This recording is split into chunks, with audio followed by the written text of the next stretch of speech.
Willis Buzzaway, Deloise Beridana, Penobscot. I'm from the Penobscot Nation. I'm 66 years old and still a student of my culture. And that is a journey that has been rewarding but never ending. The reason is Native people today trying to revitalize the knowledge that our ancestors took for granted, which is a good thing because that was their lifestyle, got eroded, by colonization. So we've had a very long period of being colonized for the sake of survival. So you can't fault anyone for that. They had to survive, and I am a result of those survivors. Growing up on the reservation gave me an opportunity to sit with elders who really did know past culture. They may not have been living it at the time, but they knew about it. Stories like my grandmother talking about going upriver every summer to fish camp. And I said, well, what was fish camp? What do you mean fish camp? And she would explain it.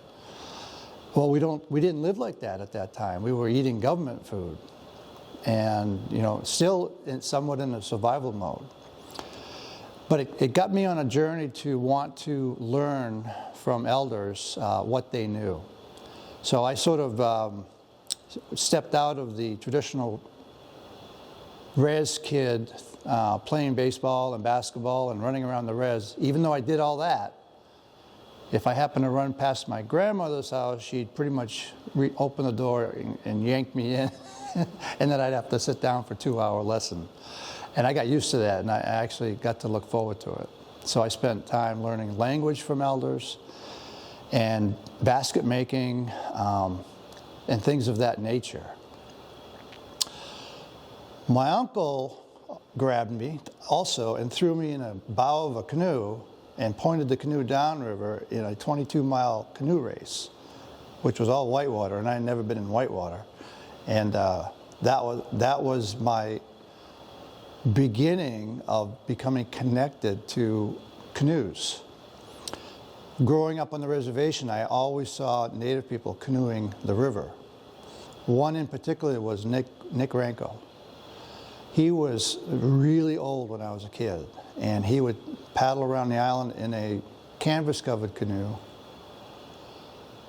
silently. I would be fishing, and he'd go by, and I strained to listen to his paddle, and there was no noise at all. And I thought, wow, he's amazing. So as it turns out, I was here making this wigwam for the university as an educational tool. And a professor came here and gave me an article about Nick Ranko, the time he went to New York and participated in the National Canoeing Championships. And it was a solo division, and there were 500 people signed up. Each person raced a person, and the winner would go on to the winner's bracket. And as the week thinned out, Nick noticed another paddler that he says, I'll probably be in the championship against that guy.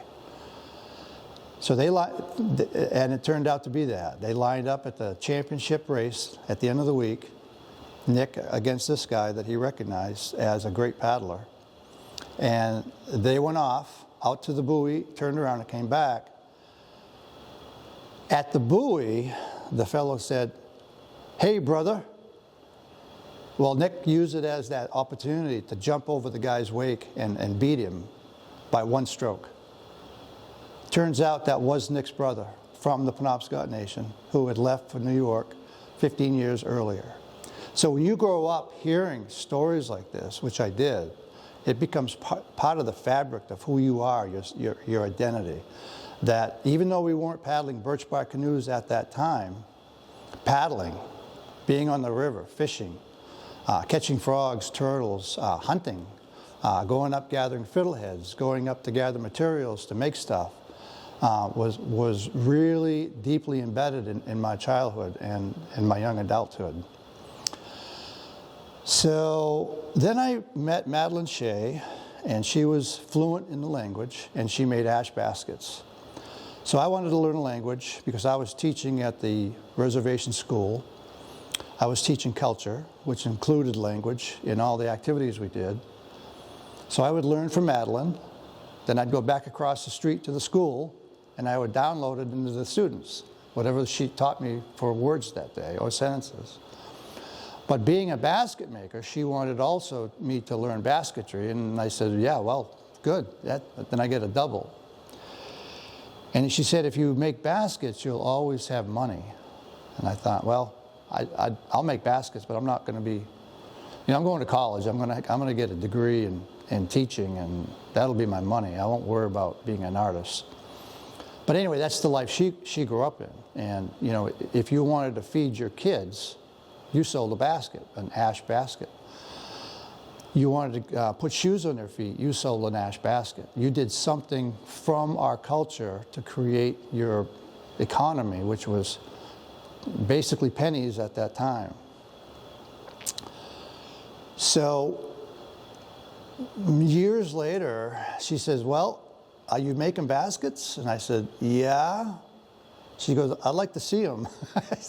So I brought her in the birchbark baskets I had been making, and she says, this isn't ash. I said, no, this is the baskets I want to make, because nobody was making birchbark baskets. Somehow, and I it kind of escapes me how I got more into birchbark than ash.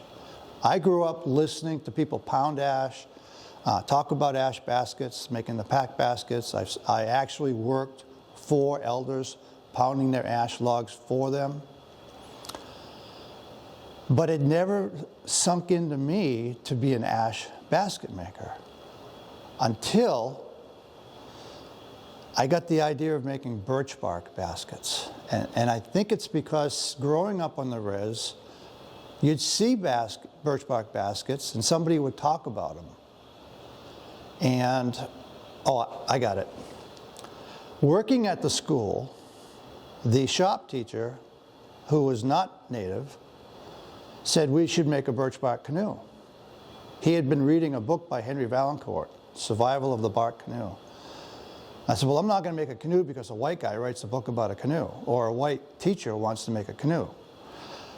But now you've really piqued my interest. Now I feel challenged to accomplish something within my culture that has been dormant for far too long. So I think I'm going to bite on this. Let's make the canoe. So we actually traveled out and sat with Henry, the author of that book, for a full day. And I got to see Henry's operation of making canoes. And he gave me a videotape of people up in, what they call Canada, Maniwaki Reservation. And Henry had filmed, he had a film crew show from start to finish the making of a bark canoe. And I said, that's all I need. Now I'm started. And from that video, I tried making a canoe, and then I found out they left they edited a lot of steps. So my process was, let's make another one, let's make another one, let's make another one. I ended up bumping elbows with canoe makers here and there, and started piecing together how to make a birchbark canoe. And we finally had a project on the reservation where we made a birchbark canoe. Not for the sake of sitting behind glass, not for the sake of selling it, but for the sake of revival of a tradition that was more than making a canoe. It was reuniting a community around a tradition that was deeply embedded in our genetics. It just resonated. The making of that canoe on the res brought the entire community out. And on the day it was finished, we had a huge ceremony and launched it in the river. And the very next day, we paddled it north upriver to Katahdin. That's what a canoe is for. So for me, to have knowledge to revive tradition, it helps if it has a implication in today's times. What good is it knowing how to make a birchbark wigwam if we don't live in them? So it's like, what happens if we don't know how to make a birchbark wigwam?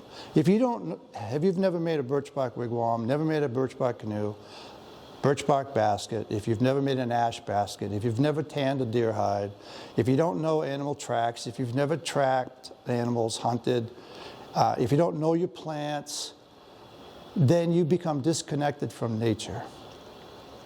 If you're disconnected from nature and you live a totally modern life, such as we do today, you have no knowledge of how our ancestors did it without all the technology. And are today's ways actually better than the old ways? The answer is in the proof.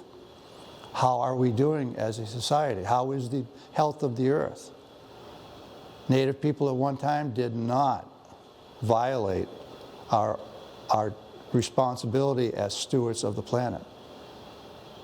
Probably wouldn't have if we could have, because it was in our mental framework of who we are. Our traditions actually talked about it. You need to protect life today for future generations to be able to prosper. Making a wigwam does no harm to the earth. Making a canoe does no harm to the earth. Making a plastic canoe does extreme harm to the planet. Driving in our vehicles is harmful to the planet, where at one time we paddled up and down the rivers for our transportation. So if you're a native today and you're living in these modern times, which you all are, but if you're connected to your ancestral traditions, you feel as though you're living in somewhat in two worlds. Not really deeply living in the past, but connected to it.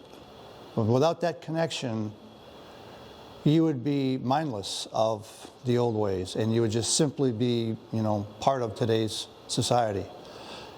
I find that although Native peoples all live in a house, they all got their TV, their phones, their vehicles, they go to work, that part of them is, if they're still connected, and it's the arts. Today we call it arts. I don't necessarily call it art. I definitely don't call it a craft. I call it traditional, my traditions. And it connects me with the past. And that connection has to be valuable. And what is that value? It is the value of knowing how to interact with nature, to make things, but for a reason, to respect nature. If you don't make a birch bark canoe, you don't ever realize the harm today's living is doing to what used to be a forest. We no longer have a forest. We have trees. A forest, an old forest, produces the right bark for a birch bark canoe. Today's trees, it's a huge struggle to find a right sheet of bark for a canoe because of deforestation. My proposal for the school was, in order to get culture really embedded in our students, let me take them on 3-day outings. And I have a primitive camp along the Kennebec River. So let's take grades 3 through 5 for 3 days, 6 through 8 for 5 days. They will camp with me. I will feed them, and they will be immersed in nature, and we will do these things culturally there so that they don't have to stop until they're finished with their project, be it a basket or whatever. And so we would take walks and go get the brown ash, lug it back, and make baskets. We would take walks or paddling. The tribe had 4 canoes that I borrowed, and we would paddle the river, the Kennebec, down and get fiddleheads, come back and cook them for supper that night. So it really gave the students a hands-on connection to their culture. You can't do that in a building. Then life kind of evolved for me. I decided I wanted to take up a leadership position in the tribe, and took the office of chief for 4 years. And then when that phase ended, the school did not want to return to the outdoor activities.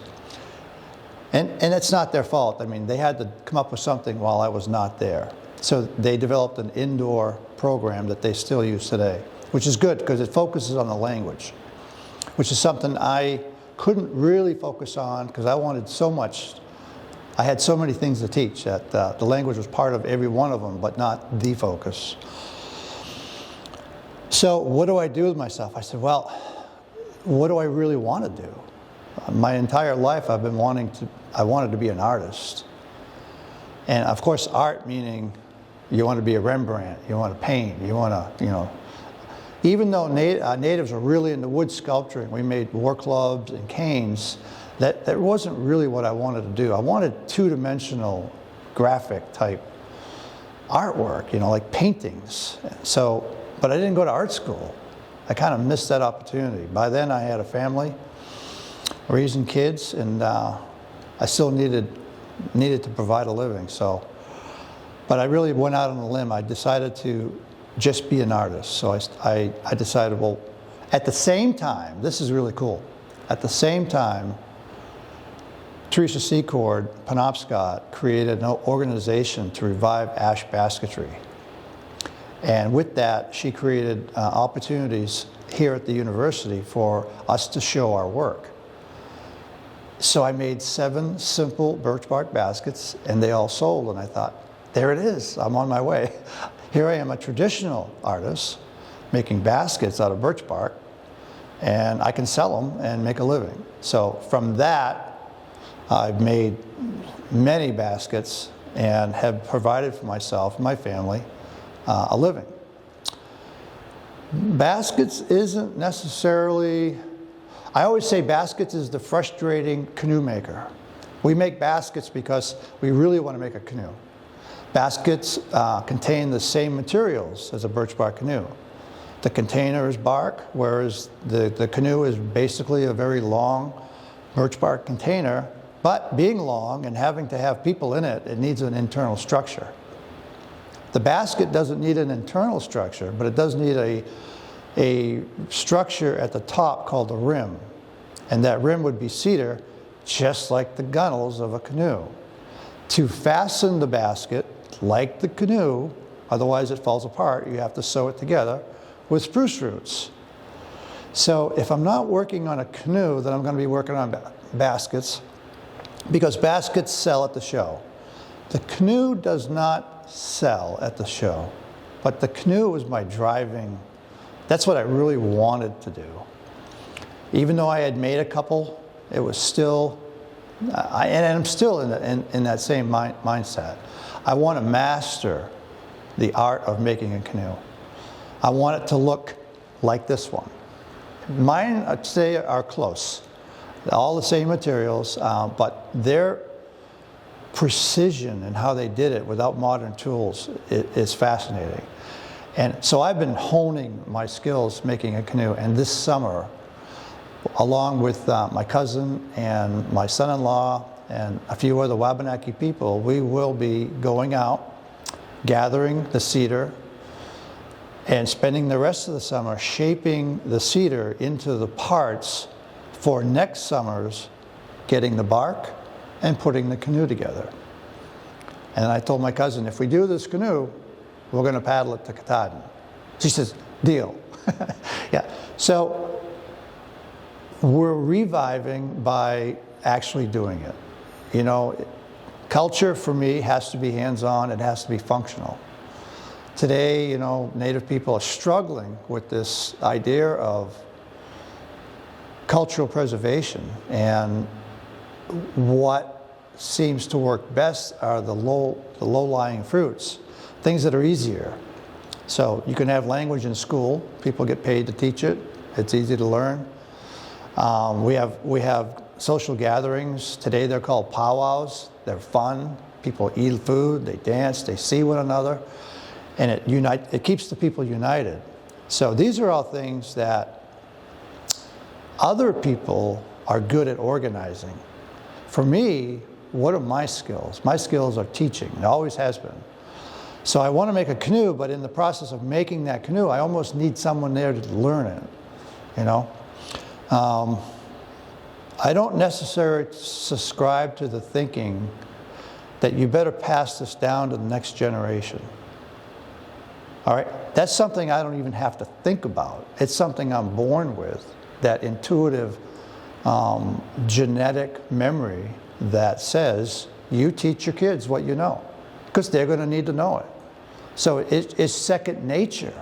So when I have someone tell me, basically, that you should be teaching this to the next generation, I just sort of laugh at them. It's like, you know, tell me I should eat in the morning too, right? You know? So there's things that I take for granted, and I don't mind doing that. As I said earlier, my ancestors took these things for granted. It was just part of their everyday living. That's what I want Native people to get back to. When I taught at the school, a advisor came up and did a grading of whether or not the grant was being fulfilled. What do you call that? He was testing what I was teaching was working. And at the end of the day, he just smiled and said, I hope the students don't take it for granted, this opportunity, what they're learning. And I said, I actually hope they do. And he says, what do you mean by that? I said, just think about it. If they're building fires without matches for granted, tanning deer hides, making birchbark baskets, picking fiddleheads, if that's for granted, that means it's part of their everyday life. And that's what I'm after. I want this. Only then, when it becomes part of your life, will you truly understand why these things are important and important to protect. If I want to teach birchbark canoe making, I have to move my tribe and this state towards the idea of letting the trees grow. We have to get back to a mature forest. We don't have it. So I have to scour the stream beds, which is where logging cannot happen. There's supposed to be a buffer, and that's where I'll find a tree. Further up the hill, away from the cut, I'll find a lot of stumps where they cut beautiful birch trees that could have made canoes. Beautiful cedar that could have made the canoe. And I'm sure the basket makers say, yeah, they're cutting the brown ash, so they're taking our basket material.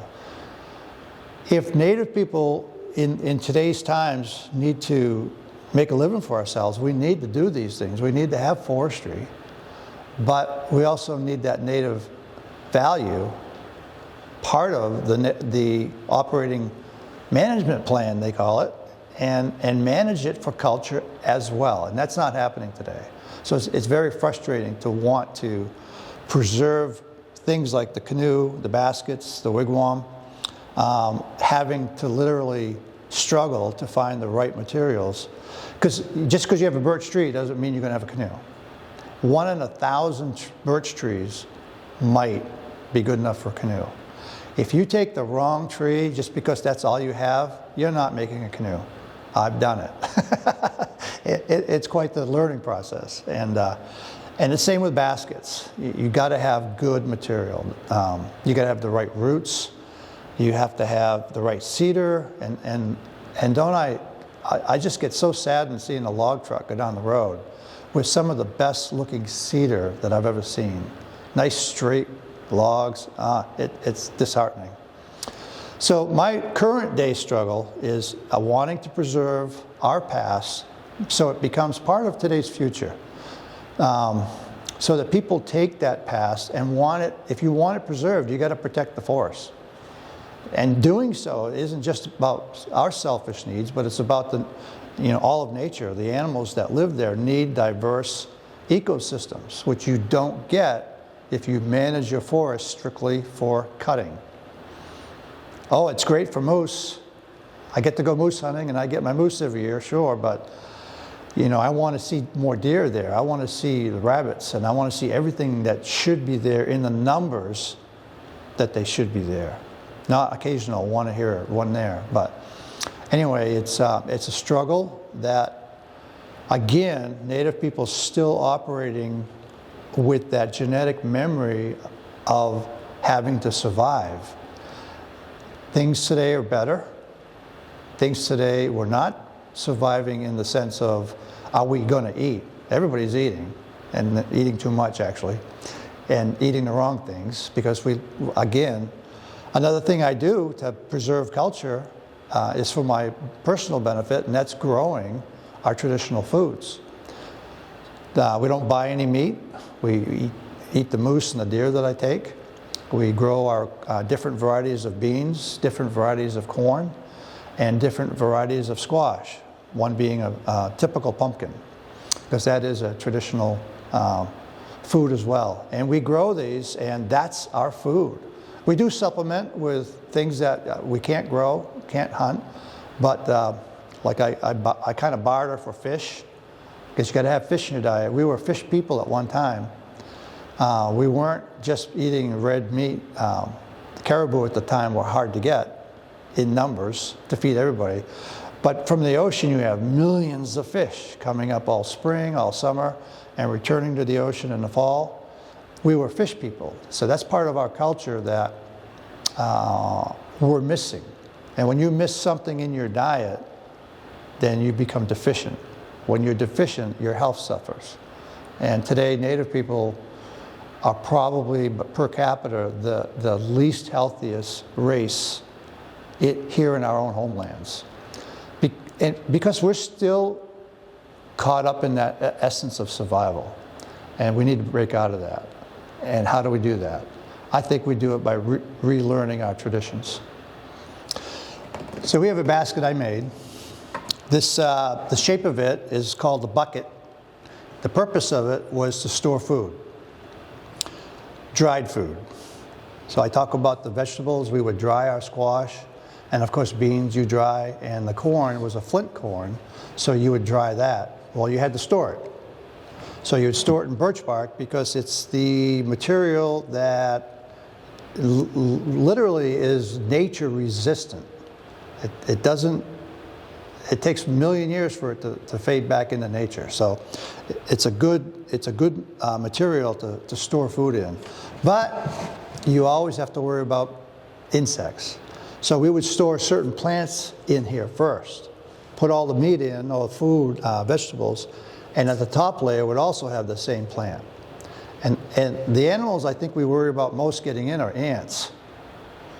I don't know why, but they just seem to get everywhere. But anyway, the plant repels the ants. So what's missing here is a cover. So you'll see other baskets with a cover. This one wasn't made to store food, it was made to sell, made to make money, and that's not the driving force when I'm making a basket. I have to sort of separate out for a minute.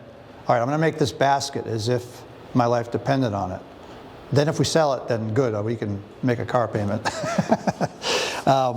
So what I mean by that is when I get into making a basket, it's just me in the basket. Now you'll see artwork, and this is scraped in. So this bark I gather in this, like right now, this time of year. You take the bark off the birch tree. Remember I said 1,000 birch trees, you may get one canoe. For a basket like this, 100 trees, you may get one sheet of bark like this, good enough to be a quality basket. So let's say I found my bark. This time of year, when you take the bark off, it has this red layer. That's called a red cambium. Be careful with it, don't scratch it. When it's wet, you get the inner bark will show through if you scrape it. All right, so when I make the basket, I haven't touched this at all. I don't want any tools next to it, even though I'm using an awl to make the holes. These are spruce roots. You got to dig them up from the ground, and you have to boil them, get the bark off, and then split them in half, and split them in half again, get them nice and small so they go through these holes, and that holds the basket together. And this is a cedar rim that holds the top together. If you took the rim off, the basket would just fall apart. Where I shined as an artist, though, I had to bring my art into it, was these etchings. So you get the bark wet, then you have a knife, and you scrape away the red cambium to reveal the inner color underneath, which is a lighter. So even though this time of year the bark has this red cambium, it doesn't mean the contrast is of a quality to do artwork. I could make a basket just like this, but if I scrape it, you don't see the underneath because the contrast is not there. So when I'm out in the woods and I know I'm gathering a bark for a basket, I'll take a little sample piece and I'll scrape it. And if it looks like this, nice contrast, I take the bark. So long as the rest of it is quality, which is there's eyes in the bark. There are little lines that run up and down. That's how the bark breathes. It releases oxygen during the cooler hours, I think. But anyway, they're called eyes or lentils. And if they're really wide, it's not good bark, it'll crack. If they're all connected together, it'll crack. So I only take bark that lends itself to a functional basket or a functional canoe or a functional wigwam. Then the art that I decide on, we have in our tradition two concepts. One is traditional. So if you look at some of these baskets, they have floral designs. They're very graphic, like modern art almost, because they're very double-sided. So we have these double curves, and they always sort of match each other like a mirror image. And then we have what's called contemporary, more modern. So you may see an old basket with a contemporary etching of a hunter on snowshoes spearing a moose in the snow, or an arrow, bow and arrow shooting at a deer. So I took that as an allowance from my ancestors to say, if you want to go contemporary, it's up to you what you want to etch. My idea is to bring back ancestors out of the bark. So that's why I do these faces. I don't always do, it has to be a very special sheet of bark for me to do that.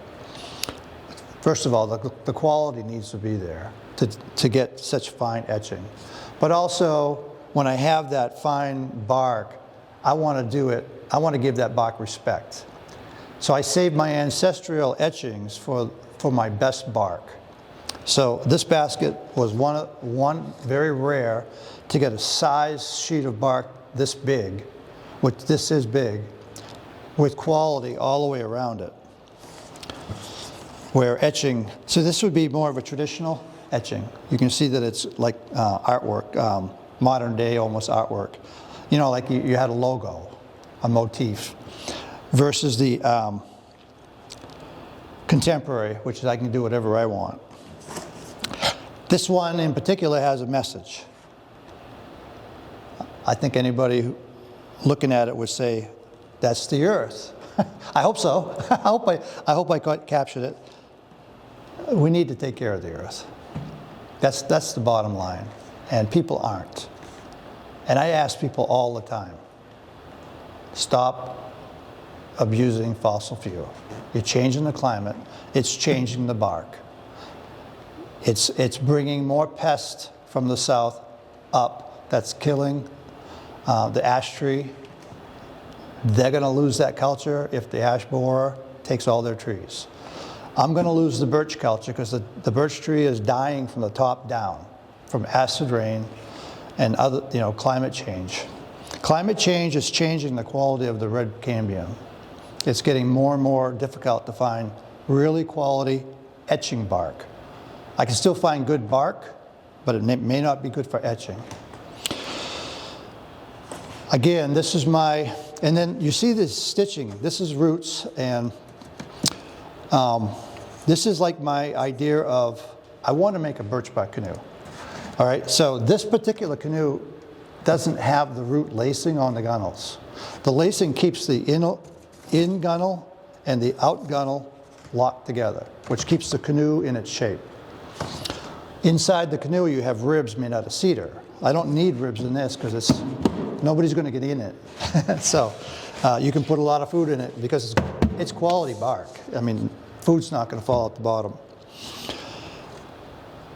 So even though that one is not laced with the root along the gunnel, it's still Penobscot made. It's just that at that time of the canoe, we were already introduced from colonists iron. And they had nails, and they thought, well, why don't we just nail the gunnels together? That's a lot quicker. And it works, so if it works, fine. For me, since I know better, I do better. I'm not going to use nails in the canoe that I make. So this has got me started to become a canoe maker, because the canoe is the, I won't say most difficult, but it's the most challenging thing to revive in a culture. It takes, people ask, well, how long does it take to make a canoe? And I'll say about at least a month. They say, well, what if you have help? I said, well, about 2 months. So, you know, that's because I want to be more of a teacher. So we're actually going to take this summer and do all the materials that make the canoe, and then next summer put the canoe together. So we're not rushing it. You can only do so much in the summer, trying to bring people together with their schedules. All right, so this is what I'm all about. I'm an artist, and I make baskets, and with the idea of mastering canoe making.